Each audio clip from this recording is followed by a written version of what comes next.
How could they crucify Jesus? And that's the answer there. They are not. And it's giving you hints in Revelations when Jesus is saying, hey, you are the synagogue of Satan, basically know your struggles and your poverty, but y'all are rich. And it's trying to tell you who is who. So, as I said before, when I talked about in Greek mythology 3, how you have these people that are in Israel that are mixed, it's basically giving you that hint with the Bible. You read the book of Romans and you read the Bible when they're basically saying that there was this split. So, even these people in Israel today, if you want to go by the Bible whole spooky story instead of the truth, the Bible way tells you, either way you look at it, it's telling you, hey, y'all Edomites. And I know y'all heard the black Hebrews call y'all Edomites many times. Y'all are Edomites, and y'all are not of the tribe because, your ancestor mixed in, and that's why y'all look the way y'all look. And, that's an issue. But they could execute Jesus because they couldn't really follow him. So that's basically what Jesus is saying. Well, if y'all was really Israelites and y'all couldn't do what y'all doing to me. So it's one of the things. So when you start looking at that history, it's one of the things that the black Hebrews go to and say, well, some of them will say, well, the real Jews were scattered, the 10 tribes, because we know what happened to the other two. 10 tribes were scattered and, they went into Africa, and they was the ones who eventually sold into slavery and came over to America, and we are supposed to be those Jews. But there's another story to where they say, well, they fled into Europe and became, kings and queens, monarchies. You got to remember the Moors have a similar story. And the Moors will say, well, no, they won't say that they're, the Hebrews, but they'll say that these people went into Europe and became, royalty or what have you. And then eventually, what happened. But one of the things you got to understand, like, this is why I put out the Bible series.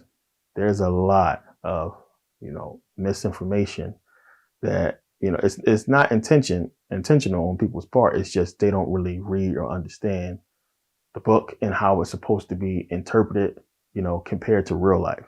Because again, it's one of the reasons why I talk about history. If you don't know real history, you're going to be confused as to what the Bible was talking about. Now, understand that piece of history I just gave you and understanding that, hey, well, wait a minute, you had this mixing in. And with the Greeks and the Arabs, and I talked about this as well, how they talk about it and how people can see that, hey, wait a minute, there's this mixing in. And you have a whole completely different, Jewish, religion or following, you might as well say, that's separate. The Babylonian Talmud, which we get into in Greek mythology, is different, definitely different from the Old Testament. So it's confusing as to, well, what are we going to go by? We're going to go by the Old Testament, or we're going to go by the Babylonian Talmud. And, you have to understand that the people who call themselves the true Jews, the Jews that's of the covenant, the promise, so on and so forth, when they're talking about their captivity, it's not captivity in Egypt.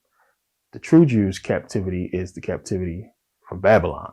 That's the one they refer to. They're not talking about Kemet. They're talking about Babylon.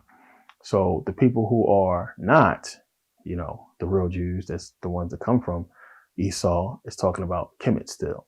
So it's a big difference. And when you start to break that apart, you can see, what they're trying to tell us and who is who's in power, who is the one he's talking about as far as this synagogue of Satan, or what does that really mean?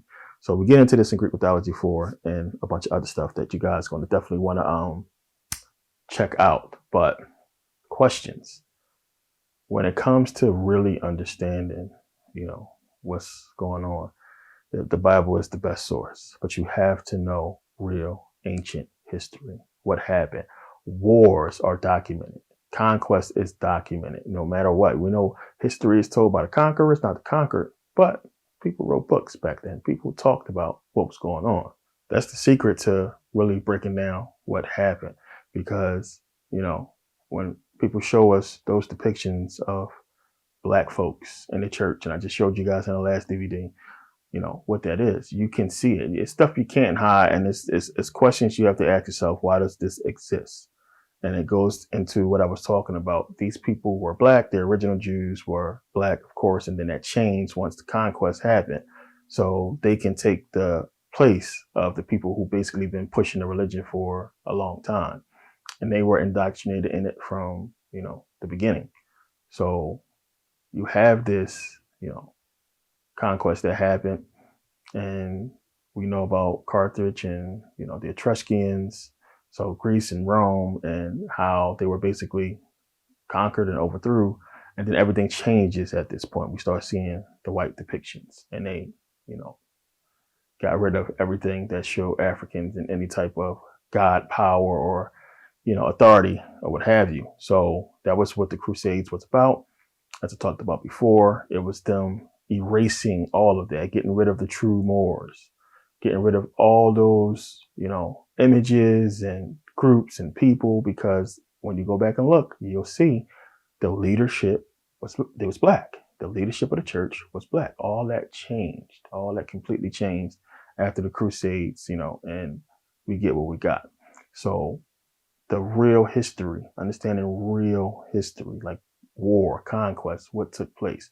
The fact that you have Muslims in the Knights Templars, and you have this whole Muslim connection with the Moors, and we know that before that there was no such connection. The Moors were just, they were learned black people.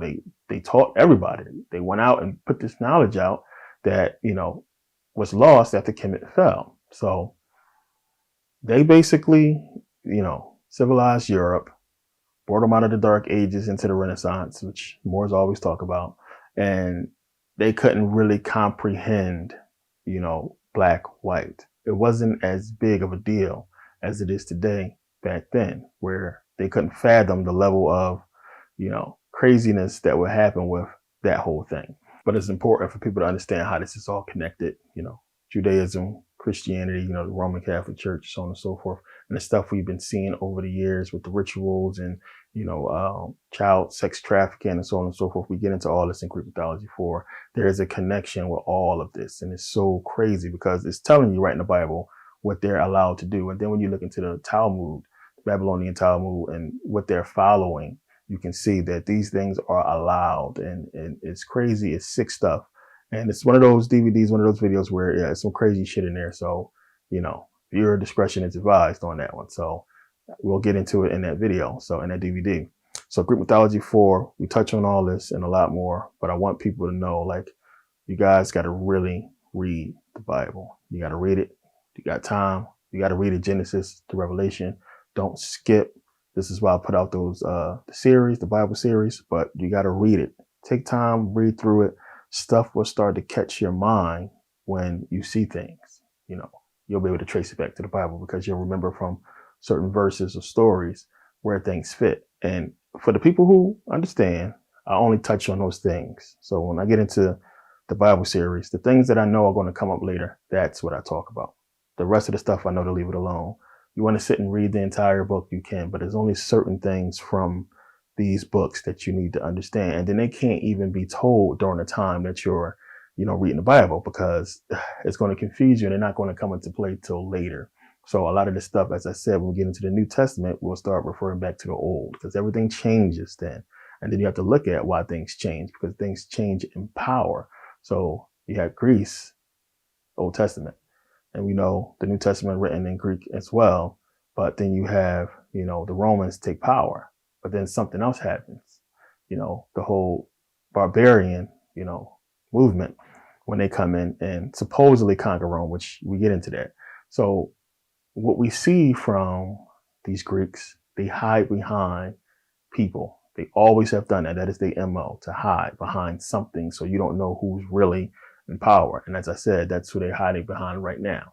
The Jews, the Christians, the Muslims, and so much more. And it's really deep shit. So I want you guys to definitely be reading the book. A lot of smart people out there. I really appreciate the emails and information that people share. And this is one of those things that we talked about where, definitely fits in Greek mythology. So we put this video out, but, I appreciate it. Appreciate the information. And, one of the things that I have to keep doing is reiterating. So a lot of the information I put out on, YouTube, just stuff that I put out before, but it's always, it always coincides with a DVD that I released or a video that I released that brings that information back up and makes it relevant. So got to keep touching on it. But a lot of new stuff in Greek mythology 4, and yeah, we get into a lot. So thank you guys for taking the time to watch, and thanks to everybody who's purchasing and supporting. Really appreciate it. Make sure you guys take advantage of the sale. Lifetime membership still available until the app comes out. Like I said, stuff changed, and stuff is going to be changing. You know, more stuff is going to be changing. And books, of course, books will be coming out next month. So next month, March, will be more books. 2 new books are coming, and I will bring back out the hard copy. We'll definitely keep you guys updated on all that and everything. So remember, send me an email. If you want to be on the email list, send me an email. But you can hold off if you want to, because when the app comes out, it will have notifications. So you can get push notifications. So if you have the app, you'll get notifications to your phone on everything that's going to come up. So you can wait for that, or you can send me an email now. Either way, you're probably going to get both. So appreciate you guys. See you next video.